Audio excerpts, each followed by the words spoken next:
This channel does not promote any violent, harmful, or illegal activities. All content provided by this channel is meant for an educational purpose only. আর 10 খবর on the স্পটে আমরা প্রথমেই নজর রাখবো 10টা গুরুত্বপূর্ণ খবরে। 6 ছক্কা ফল প্রকাশের পরই শপথের তোড়জোড়। জয়ী প্রার্থীদের শপথ বাক্য পাঠ করানোর আমন্ত্রণ জানানো হচ্ছে রাজ্যপালকে। আজই রাজভবনে চিঠি দিচ্ছেন পরিষদীয় মন্ত্রী শোভনদেব চট্টোপাধ্যায়।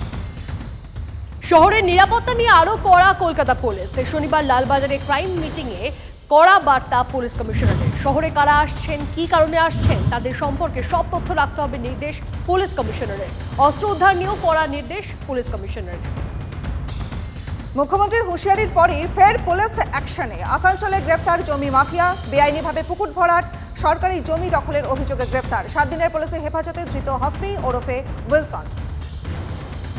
শেরাফুলি রেল স্টেশনে হকার উচ্ছেদ। এই স্টেশনকে অমৃত ভারতের প্রকল্পের আওতায় আনতে জবরদখলকারী হকারদের উচ্ছেদের কথা আগেই জানিয়েছিল রেল। সেই মতো শনিবার রাতেই শুরু হয় উচ্ছেদ অভিযান। রেল পুলিশের বিশাল বাহিনীর ঘেরাটোপে শুরু উচ্ছেদ অভিযান।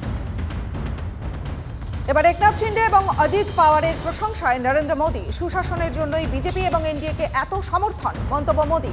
এই জয় মহারাষ্ট্রের জনগণের চিন্তাধারা ব্যক্ত করে, বললেন মোদী। মহারাষ্ট্রের ফলে উচ্ছ্বসিত অমিত শাহ। ফের কংগ্রেসকে আক্রমণ, সংবিধানের ভুয়ো শুভাকাঙ্ক্ষীদের দোকান বন্ধ হলো। এই জয় মহারাষ্ট্রের বাসিন্দাদের জয়, মন্তব্য অমিত শাহের। দেশজুড়ে 48টি বিধানসভা উপনির্বাচনের 29টিতে জয়ী এনডিএ, 7টি আসনে জয়ী কংগ্রেস, উত্তরপ্রদেশের 2টিতে জয় সমাজবাদী পার্টির, পাঞ্জাবের 4টি আসনের মধ্যে 3টিতে জয়ী আপ। বিহারে খাতায় খুলতে পারল না প্রশান্ত কিশোরের জনসুরজ। নন্দের লোকসভায় 1457টি ভোটের নাটকীয় জয় কংগ্রেসের। ধরাশায়ী রাহুল, উদ্ধব শরদের আঘাড়ি। মিলছে না বিরোধী দলের মর্যাদাও, মেনে নেওয়া কঠিন, বললেন উদ্ধব। ফল অপ্রত্যাশিত, প্রতিক্রিয়া রাহুল গান্ধীর। ঝাড়খণ্ডেও সরকার গড়ার তোড়জোড়। আজ হেমন্ত সোরেনের বাসভবনে জোটের বৈঠক। আজকের বৈঠকেই রণকৌশল ঠিক করবেন হেমন্ত সোরেন। ঝাড়খণ্ডে উপমুখ্যমন্ত্রীর কুর্সির দৌড় শুরু। মৌসুমে প্রথম 18 ডিগ্রি নিচে নামলো কলকাতার পারদ। আজ আলিপুরের সর্বনিম্ন তাপমাত্রা 17.6 ডিগ্রি সেলসিয়াস, দমদমের সর্বনিম্ন তাপমাত্রা 16.6 ডিগ্রি সেলসিয়াস। দিল্লির মতো ঠান্ডা পশ্চিমাঞ্চলে আজ দিল্লির সর্বনিম্ন তাপমাত্রা 12 ডিগ্রি সেলসিয়াস। শ্রীনিকেতনের তাপমাত্রাও নেমেছে 12.5 ডিগ্রি।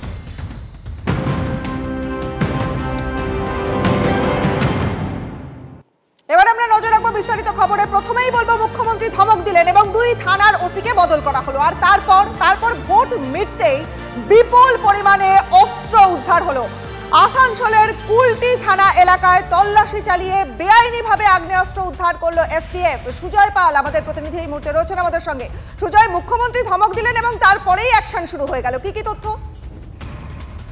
দেখা যাচ্ছে, দেখো, মুখ্যমন্ত্রী যখন বললেন যে এসটিএফ কে আরো সক্রিয় হতে হবে, তারপরে দেখা গেল আসানসোলের কুলটি থানা এলাকা থেকে বেঙ্গল এসটিএফ বিপুল পরিমাণ অস্ত্র সহ অস্ত্র পাচারকারী যারা, তাদেরকে গ্রেফতার করেছে। 2 জনকে গ্রেফতার করা হয়েছে এখনো পর্যন্ত, তেমনটা এসটিএফ সূত্রে খবর। এবং তাদের থেকে 10টি পাইপ গান, 50 রাউন্ড 8mm পিস্তলের যে কার্তুজ সেটা পাওয়া গিয়েছে এবং 4টি 9mm পিস্তলের কার্তুজ তারা উদ্ধার করেছে। এবং তদন্তকারীদের সূত্রে যেটা খবর, প্রতিবেশী রাজ্য ঝাড়খণ্ড থেকে এই অস্ত্র পাচার করে নিয়ে আসা হচ্ছিল। এবং জানা যায় আসানসোল যেহেতু প্রতিবেশী ঝাড়খণ্ডের একদম সীমান্ত লাগোয়া এলাকা, কুলটি থানা এলাকাটিও কিন্তু ঝাড়খণ্ডের সীমান্ত লাগোয়া এলাকার মধ্যেই হয়। ফলে সেই এন্ট্রি এক্সিট পয়েন্টগুলোর উপর পুলিশ নজরদারি চালাচ্ছিল। এসটিএফ এর কাছে বিশেষ সূত্রে খবর ছিল যে অস্ত্র পাচার হচ্ছে বা অস্ত্র পাচার হওয়ার সম্ভাবনা রয়েছে। সেই মতোই তারা কিন্তু সেখানে নজরদারি চালানো হচ্ছিল তাদের তরফ থেকে। তারপরে এই বড় সাফল্য। ফলে এই বিপুল পরিমাণ অস্ত্র কোথায় যাচ্ছিল, কাদের কাছে যাচ্ছিল, সেটা তারা খতিয়ে দেখছে এবং 2 জনকে গ্রেফতার করে নিজেদের হেফাজতে চাওয়া হবে এসটিএফ এর তরফ থেকে। তারপরেই জানা যাবে যে এই প্রস্তুত অস্ত্র, তুমি ছবিতে দেখতে পাবে, একদম প্রস্তুত অস্ত্র নিয়ে যাওয়া হচ্ছিল। সুতরাং কোথায় পাচার করা হচ্ছিল, কার কাছে পাচার করা হচ্ছিল, সেটাও তদন্তের আওতায় রয়েছে। এবং কার কাছে পাচার করা হয়েছিল সেটা এই ধৃতদেরকে জেরা করে যেমন জানা যাবে, একই সঙ্গে নির্দিষ্ট করে কোন জায়গা থেকে আসছিল সেটাও ধৃতদের জেরা করে সেটাও জানা যাবে।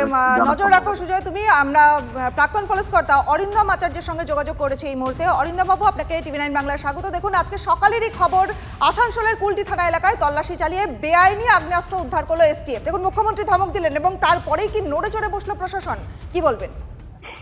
আপনাদের বোধহয় মনে আছে, বেশ কয়েক মাস আগেই আসানসোলেই কিন্তু 2 জনকে অ্যারেস্ট করেছিল প্রচুর পরিমাণে অস্ত্র। এই কলিয়ারি সংলগ্ন জায়গাটা তো আজকে দুষ্কৃতীদের স্বর্গরাজ্য হয়েছে। কিন্তু প্রশ্ন হচ্ছে যে মুখ্যমন্ত্রী বলার পরে আজকে সিআইডি বলুন এসটিএফ যে কাজগুলো করছেন নিশ্চয়ই প্রেজ ওয়ার্দি, প্রশংসনীয়, কিন্তু আমার প্রশ্ন হচ্ছে এইভাবে কিন্তু এগুলো বন্ধ করা যাবে না। কেন আপনি বলুন তো? কারণটা সোজা কথা, এই যে যারা করছে তারা কোত্থেকে অর্থ পাচ্ছে, তারা কোথা থেকে আনছে, কে তাদের ইন্ধন দিচ্ছে, এইগুলো যদি প্রলংড ইন্টারোগেশন যদি প্রয়োজন হয়, বলতে শুনতে খারাপ লাগবে, নার্কো অ্যানালাইসিসও করা দরকার। কারণ এইভাবে বিভিন্ন জায়গায় আপনি কত জায়গায় আপনি রেড করে তুলবেন, বিভিন্ন জায়গায় পশ্চিমবঙ্গে আজকে আর্মস অ্যামুনেশন মুখ্যমন্ত্রী নিজেও জানেন, কিন্তু আসানসোল থেকে এর আগেও আপনারা দেখেছেন বিভিন্ন জায়গায় হচ্ছে। কেন হচ্ছে? আসল আসামি যারা, আসল রুট, তাদেরকে যদি না ধরা হয়, তাদেরকে যদি একটা পানিশমেন্ট না দেওয়া হয়, তাহলে কিন্তু এই জিনিস বন্ধ করা খুব মুশকিল। বেশ, অনেক ধন্যবাদ। কথা বললাম অরিন্দম আচার্য, প্রাক্তন পুলিশ কর্তার সঙ্গে, এবং মুখ্যমন্ত্রী তিনি কি ধমক দিয়েছিলেন শুনুন। রেলেও নাকা চেকিং হওয়ার দরকার আছে। রেলের মধ্যে থেকে অনেক আর্মস আসছে। আমরা 17-18টা আর্মস ফ্যাক্টরি অলরেডি খুঁজে বের করেছি বিহারের ওদিক থেকে, যেখান থেকে আর্মস আসছে। আমাদের ঘাড়ে চাপিয়ে দিলে হবে না। প্লেন আমাদের হাতে নেই, ট্রেন আমাদের হাতে নেই, কিন্তু তাদের অনেক ভাইটাল রোল আছে।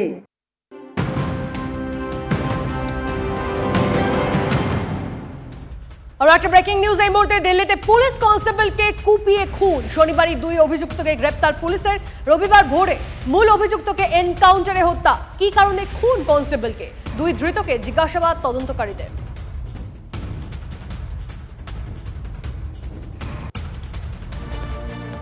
এদিকে মুখ্যমন্ত্রী তিনি হুঁশিয়ারি দিচ্ছেন এবং তারপর ফের পুলিশের অ্যাকশন। আসানসোলে গ্রেপ্তার জমি মাফিয়া, বেআইনিভাবে পুকুর ভরাট, সরকারি জমি দখলের অভিযোগে গ্রেপ্তার। 7 দিনের পুলিশ হেফাজতে ধৃত এহতেসাম হাসমি ওরফে উইলসন, এমনটাই জানা যাচ্ছে। আরো একবার আপনাদেরকে জানিয়ে রাখি, মুখ্যমন্ত্রীর হুঁশিয়ারির পর পুলিশের অ্যাকশন এবং তারপরে আসানসোলে গ্রেপ্তার জমি মাফিয়া। আর কি তথ্য আসছে আমরা কথা বলবো আমাদের প্রতিনিধির সঙ্গে, তবে তার আগে আরো একবার আপনাদেরকে জানিয়ে রাখি, বেআইনিভাবে পুকুর ভরাট, সরকারি জমি দখলের অভিযোগ এবং সেই অভিযোগে গ্রেপ্তার করা হয়েছে ব্যক্তিকে। 7 দিনের পুলিশ হেফাজতে ধৃত এহতেসাম হাসমি ওরফে উইলসন। চন্দ্রশেখর আমাদের প্রতিনিধি আমাদের সঙ্গে রয়েছেন। চন্দ্রশেখর, এই ব্যক্তির বিরুদ্ধে আর ঠিক কি কি অভিযোগ ছিল এবং মুখ্যমন্ত্রী হুঁশিয়ারি দিলেন, তারপরে পুলিশের টনক নড়ল? দেখো, এই ব্যক্তির বিরুদ্ধে বলতে জমি মাফিয়াদের এখন গ্রেপ্তার করা হচ্ছে, গতকালই গ্রেপ্তার করা হয়েছে। মূলত এর বিরুদ্ধে অভিযোগ হচ্ছে আসানসোল উত্তর থানা এলাকায় যে বিভিন্ন আবাসনগুলি গড়ে উঠেছে সেখানে পুকুর বোজানো হয়েছে। পুকুর বোজানোর পর পুকুর বজিয়ে জমি দখল করা হয়েছে, সরকারি জমি দখল করা হয়েছে। শুধু তাই না, এরপর আরো একটি খবর আসছে এই উত্তর আসানসোল থেকেই, যে আজকে যাকে তোলা হলো তারপর আরেকজনকে গ্রেপ্তার করা হয়েছে যার নাম দীনেশ গোড়াই। অর্থাৎ পরপর কিন্তু চলছে। মুখ্যমন্ত্রী হুঁশিয়ারের পর আমরা প্রথম দেখলাম বারাবণী থানার ওসিকে সাসপেন্ড করা হলো, এরপর কাঁকসা থানার ওসিকে কম্পালসারি ওয়েটিং এ পাঠানো হলো, তারপর আসানসোল থেকে এক জমি মাফিয়া গ্রেপ্তার হলো এবং একটি খবর আসছে যে আসানসোলে আরেক জমি মাফিয়াকে কিন্তু আজকে গ্রেপ্তার করা হয়েছে এবং তাকে আদালতে তোলা হবে। বেশ, ধন্যবাদ চন্দ্রশেখর।